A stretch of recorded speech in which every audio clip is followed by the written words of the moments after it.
රාජපක්ෂගේ පුතාද නැත්නම් මේ කතා කරන්නේ නාම රාජපක්ෂත් එක්කද? නෑ නෑ.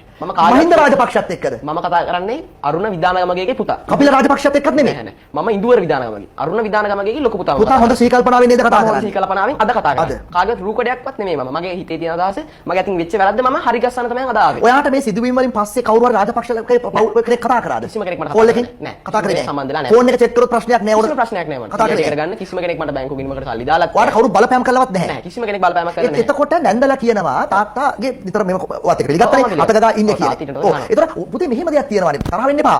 2012 කියන්නේ ඔයාට අවුරුදු 2යි. අවුරුදු 2ක දරුවෙක් තාත්තා වඳුර ගන්න එකට වඩා ඊට වඩා අවුරුදු ගාණක් පවුල් කාපු අම්මට තාත්තා වඳුර ගන්න පුළුවන් නේ පුතේ. ඒක සාධාරණයි. සාධාරණයි. ඒක තමයි මගේ අතින් වෙන්නේ වැරද්දක් තියෙන්නේ. මිනිස්සු තේරුම් ගත්තේ නැති දෙයක් මම කියන්නේ. මාමේ මට ඒ වෙනකොට අවුරුදු 2යි මාස ගාණයි වෙන්නේ. එතකොට මාමේ ওই සිද්ධියේදී මම අහනවා. සාමාන්‍යයෙන් සිද්ධියක් කරනකොට තමන්ගේ පවුලේ කෙනෙක්ගෙන් අහනවනේ නැන්දි මගේ තාත්තා මේ වෙනකොට මේ වගේ දෙයක් කරාද? ඒකතකොට මගේ තාත්තගේ සහෝදරයන් මගේ තාත්තගේ යාළුවෝ මට කිව්වා නැහැ පුතා මේ වෙනකොට ඔයාගේ තාත්තා මාත් එක්ක මේ බස් රූට් එකේ බස් වැඩ කරා. මේ පාරේ මේ බස් වැඩ කරා කියලා. ඉතින් මම හිටියේ වෙලේ බියරුවෙක්. මම මොකද්ද කරන්න කියලා මට හිතා ගන්න බැරුව වුණා. ඒ නිවුස් එක දැක්කම නිවුස් එක දැක්කට පස්සේ ඊට පස්සේ තමයි මම ওই දේ කරේ. එතකොට ඔය 176යි 120යි කියලා මම ඒක තමයි ප්‍රශ්නේ. ඔයාගේ Facebook එකේ කියනවා 176 හරගම් පිටිය බස් එකේ වැඩ කළේ. ඔයා කට TV එකේ කියනවා 120 කැස්බෑව හොරන බස් එකේ කොළඹ හොරන බස් එකේ. ඒතර පටල වෙනවනේ පුතේ. මම එතන කියන්නේ මාමේ මම Facebook එකේ දාලා දෙන්නේ 176 කරගම් පිටිය පාරේ තමයි තාත්තා රූට් එකේ තමයි වැඩ කරේ.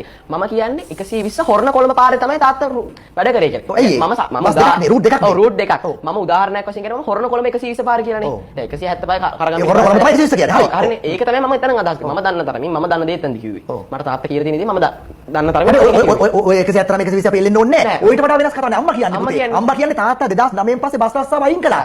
ඔයා ඉපදුනාට පස්සේ අපි වැදමුණ අපේ ගමට ගියා. බස් වෙලෙන්නේ නැහැ. තාත්තා වැඩ කළේ ඒ කාලේ රාජපක්ෂලා කපිල දිසානායක රාජපක්ෂ කපිල දිසානායක නේද? වරදුන ඉස්සලා. සමාවෙන්න. කපිල දිසානායකයි මහින්ද රාජපක්ෂයි තාත්තට ආරක්ෂක අමාත්‍යාංශයේ ඩ්‍රයිවර් රස්සාව කරන් දුන්නා. ඒතකොට ඔයාගේ 179 20 අපි හැප්පෙන්න ඕනේ නැහැ. අම්මා කියන්නේ එතකොට පුතේ මේවා හිතන්න සාක්ෂි හිතනවානේ.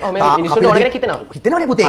කපිල දිසානායකයි මහින්ද රාජපක්ෂයි තාත්තව ආරක්ෂක අමාත්‍යාංශයේ ඩ්‍රයිවර් කෙනෙක් දැම්මා. ඩ්‍රයිවර් කෙනෙක් විදියට. ඊට පස්සේ අනුර කුමාර දිසානායක ස්ටේජ් එකක කියනවා මේ සුදු පාට ඩිපෙන්ඩර් එක. මේක හම්බුනේ ෆීලික්ස් පෙරරට රතු කුරුසෙන් සමාජ සේවයකට. මේක දැක්ක ශිරන්ති. මේක ගෙනල්ලා ගෙන්න කියලා පින්තූරයක් පෙන්නනවා. ෆීලික්ස් ඉන්නවා ශිරන්ති ඉන්නවා රතු කුරුසෙ ඉන්නවා. මේක ගත්තා. මේක පාවිච්චි කළේ යෝෂිත. හරිද? මරණ වෙලාවේ ජනාධිපති කාර්යාලයේ තෙල් ගහලා තියෙන්නේ.